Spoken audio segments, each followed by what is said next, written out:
झारखंड की 14 लोकसभा में Bharatiya Janata party NDA गठबंधन 14 में से 9 लोकसभा सीट जीती है। 50 विधानसभा सीटों पर हमने लीड किया है और 11 मंत्री में से मुख्यमंत्री समेत 7 मंत्री इस विधानसभा चुनाव में अपने सीटों में बुरी तरह से हारे हैं। चुनाव में हार जीत तो होते रहता है, कोई ऐसे में पहली बात थोड़ी। बीजेपी को किसी से कोई नुकसान नहीं। गिरिडीह में भाजपा के प्रदेश अध्यक्ष बाबूलाल मरांडी ने जमकर कांग्रेस और विपक्ष के नेता राहुल गांधी पर हमला बोला। बाबूलाल मरांडी ने कहा कि कांग्रेस के डीएनए में है झूठ बोलना, झूठे प्रचार कर जनता को बरगलाना और सत्ता हासिल करना। इसी के बलबूते कांग्रेस 99 सीट जीती है, नहीं तो इतना पार करना भी राहुल गांधी और कांग्रेस के लिए आसान नहीं था। बाबूलाल मरांडी ने कहा कि सोमवार को कांग्रेस के नेता और सदन में विपक्ष के नेता राहुल गांधी ने एक से बढ़कर एक झूठ प्रचार किया। उन्होंने बोलते बोलते हिंदुत्व के खिलाफ बोल गए। उन्हें तथ्य की जानकारी होनी चाहिए कि हिंदू समाज आज तक किसी के बुरा नहीं किया और यही हिंदू हैं जो अपने अनुष्ठान में धर्म की जय और अधर्म का नाश को लेकर जयकारे लगाते हैं। झारखंड की 14 लोकसभा में भारतीय जनता पार्टी एनडीए गठबंधन 14 में से 9 लोकसभा सीट जीती है और उसमें से 50 विधानसभा सीटों पर हमने लीड किया है और 11 मंत्री में से मुख्यमंत्री समेत 7 मंत्री इस विधानसभा चुनाव में अपने सीटों में बुरी तरह से हारे हैं। फिर भी अगर वो अपना पीठ थपथपा रहा है तो उसको तो हमारा कोई आने दीजिए। विधानसभा का चुनाव पता लोकसभा में वही कारण कि बाबूलाल मरांडी की सवाल यह नहीं है। हमने कहा कि अगर दूसरे कहे कि उन्होंने दूसरा जगह कोई भी नहीं जीत पाए तो उसका क्या मतलब भैया? राजनीति कहाँ चूक हो गई? कहाँ चूक हुई हम सब लोग देखेंगे, उसको पूरा करेंगे। सर वो जब चुनाव में हार जीत तो होते रहता है, कोई ऐसे में पहली बात थोड़ी। जिस तरह से जयराम ने प्रदर्शन किया है चुनाव में, क्या भाजपा जयराम की तरफ जाएगी? क्या पहली बात तो मैं कहूँगा कि हर किसी को लोकतंत्र में चुनाव लड़ने का अधिकार है। आपकी भी इच्छा हो तो लड़ सकते हो आने वाला चुनाव, कोई नहीं रोकेगा। क्या नुकसान होगा जयराम से बीजेपी को? देखिए, बीजेपी को किसी से कोई नुकसान नहीं होगा। लोकतंत्र में हर कोई अपनी ताकत का और अपने मुद्दों का जनता के बीच लेके जाती है, वो जाना चाहिए, सबको राइट है, उसमें कहाँ प्रॉब्लम है?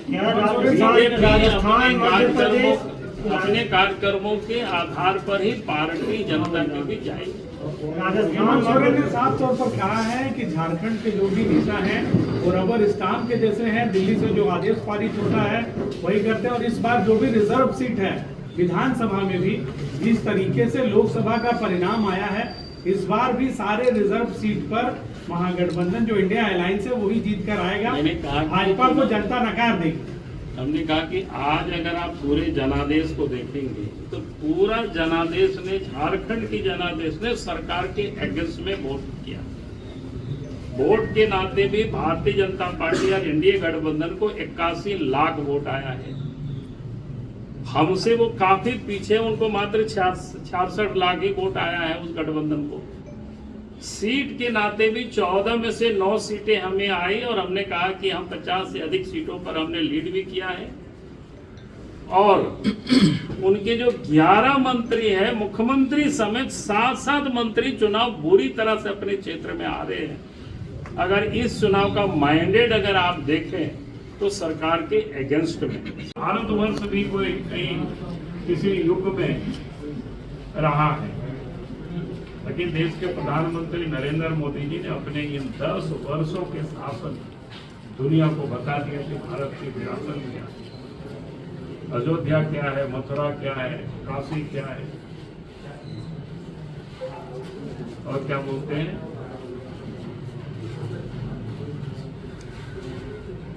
मध्य प्रदेश में उज्जैन क्या है, मारना, बद्रीनाथ, केदारनाथ। आप देख रहे होंगे G20 का जब कार्यक्रम हुआ तो वहां किसका तस्वीर लगा हुआ था? अटल बिहारी वाजपेयी जी की तस्वीर नहीं दिखा रहे थे कि नालंदा का वो खंड था।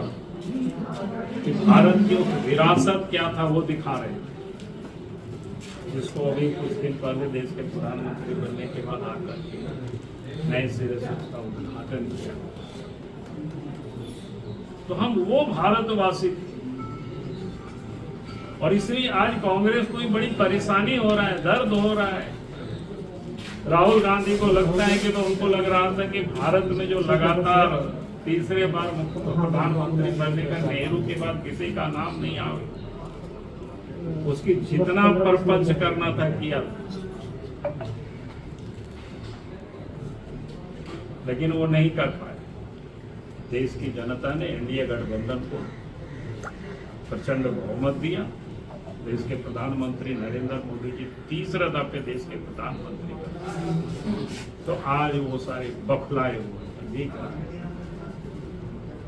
इसलिए हम कहेंगे कांग्रेस पार्टी से भी और राहुल गांधी से भी, भाई देश की जनता से उसको माफी मांगनी चाहिए, और कम से कम आगे झूठ नहीं बोले, तथ्य जान कर राजनीति करे। राजनीति के लिए वो प्रचार करना, झूठ बोलना।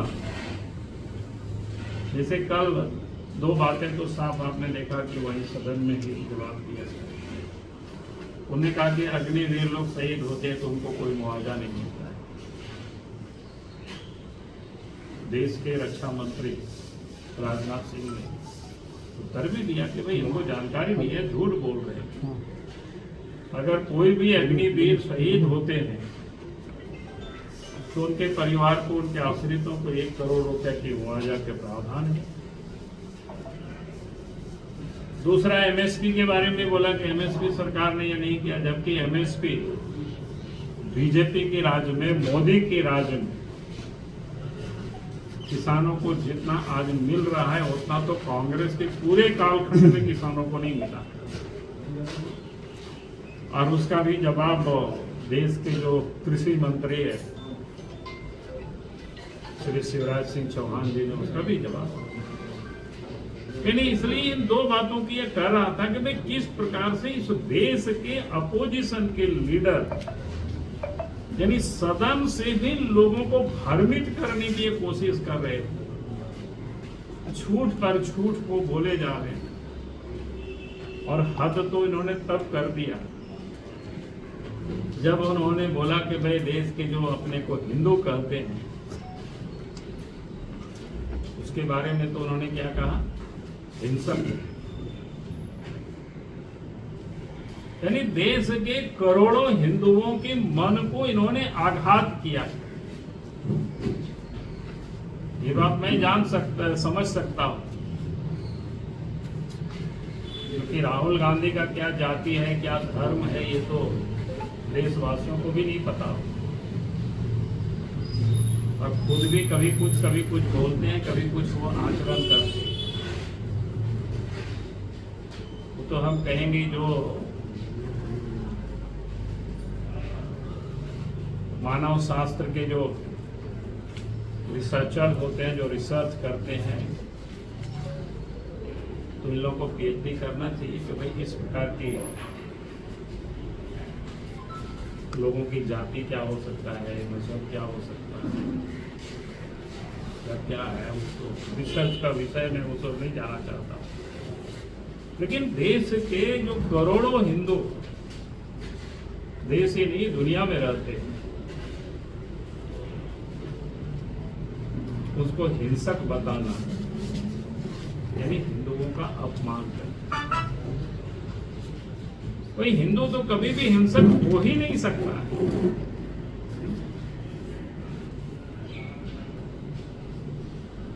क्योंकि आप सब लोग कहीं जाते होंगे, छोटे छोटे जब कोई हिंदू कार्यक्रम कहीं भी होता है, यज्ञ होता है, या कहीं भी कोई धार्मिक अनुष्ठान होता है, वहां जाइए, वहां नारा क्या लगता है? पहला लोग बोलते हैं कि धर्म की जय, दूसरा लोग लगाते अधर्म का नाश हो, तीसरा लोग बोलते हैं प्राणियों में सद्भावना हो और विश्व का कल्याण हो।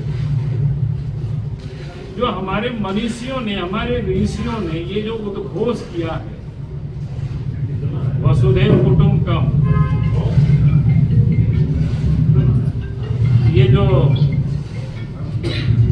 हिंदू की ये मूल मंत्र है, ये कोई हिंदुओं का धार्मिक अनुष्ठान होता है, भले उसका अर्थ कितने जानते हैं या पता नहीं, लेकिन आप देखेंगे कि नारा यही लगता है।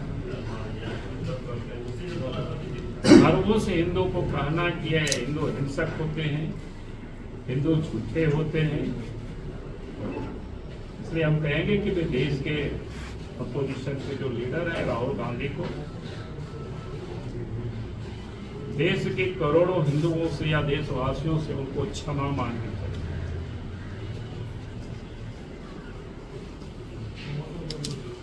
क्योंकि कोई सामान्य घटना नहीं है, सदन में बोल रहे हैं, पूरी दुनिया ने उसको देखा है।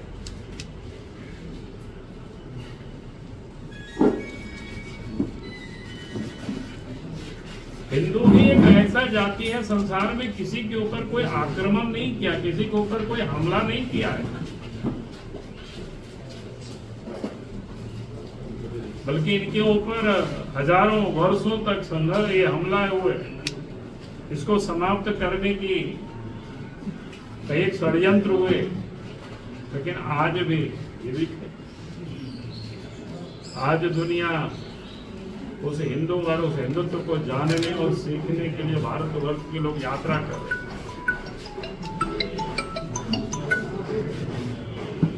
और ये कांग्रेस पार्टी का मैं समझ सकता हूं, क्योंकि कांग्रेस पार्टी ने कभी भी भारत की जो विरासत उसको दुनिया के सामने उन्होंने कभी भी लाने का काम नहीं किया, दिखाने का काम नहीं किया। मानो उनको ऐसा लग रहा था कि भारतवर्ष 1947 में ही बना है, ऐसा नहीं है।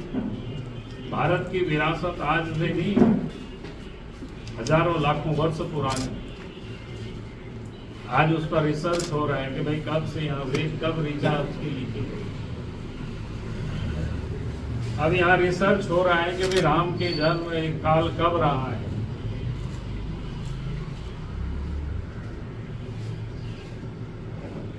क्योंकि दुनिया में और कहीं कुछ भी नहीं था उस समय, भारत में राम और कृष्ण अवतार थे।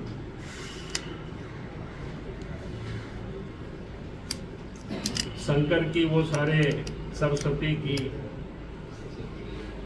आज पूरे दुनिया उसको रिसर्च और देश के प्रधानमंत्री नरेंद्र मोदी जी उन विरासतों को दुनिया के सामने लाने का काम किया कि हम कोई नए नहीं है, भारत पुरातन है और नूतन भी है।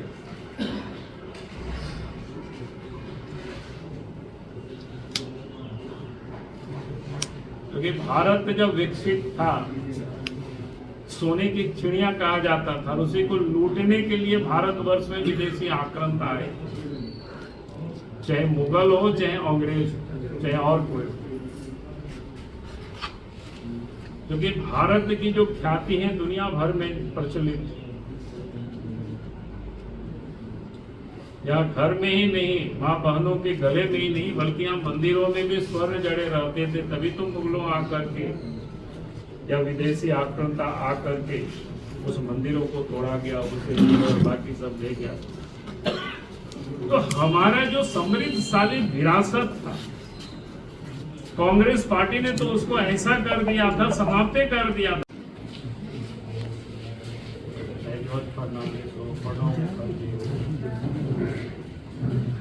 लाल कृष्ण आडवाणी जी हो, अटल बिहारी वाजपेयी जी, ऐसे इन्होंने कई लोगों को देखते आया है।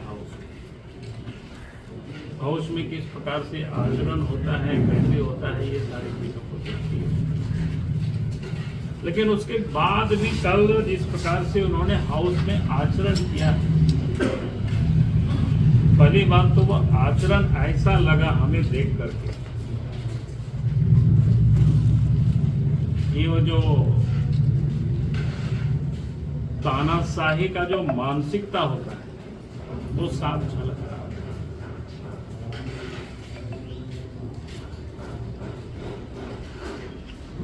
यानी वो देख, यानी ऐसा लग रहा था कि उनको कि देश के प्रधानमंत्री नरेंद्र मोदी जी तीसरे दफा लगातार